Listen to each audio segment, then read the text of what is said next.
এই দৃশ্য কিনা শেষে আমাকে দেখতে হলো, কিন্তু তবু আমার খুব জানতে ইচ্ছে করছে বাচ্চারা থলি ভর্তি মোহর অলংকার সব ছড়াতে ছড়াতে যাচ্ছে কেন, আর গোপালের হাত দুটোই বা ঘাট থেকে বেরিয়ে দুদিকে ঝুলছে কেন?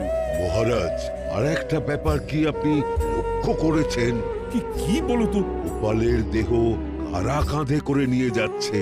হ্যাঁ হ্যাঁ, ওই তো মন্ত্রী, সেনাপতি, জ্যোতিষী আর পণ্ডিত। আসলে গোপালের এই শেষ যাত্রা আমাদের কিছু শিক্ষা দিয়ে যাচ্ছে মহারাজ। এই যে দেখুন, যারা গোপালকে সহ্য করতে পারত না, এখন এখন তাদেরই কাঁধে গোপাল যাচ্ছে। তার মানে শেষ পর্যন্ত কেউই কারোর শত্রু থাকে না, সবাই মান অভিমান ভুলে কাঁধে কাঁধ মিলিয়ে পার করে দেয়। তাই তো, এই দৃশ্য তো সেই কথাই বলছে।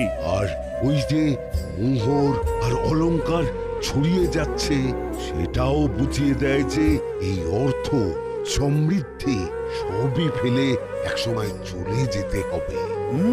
কি ভীষণ সত্যি। দুটো খালি হাতও বুঝিয়ে দিচ্ছে খালি হাতেই আমরা সংসারে এসেছিলাম, আর খালি হাতেই আমাদের যেতে হবে।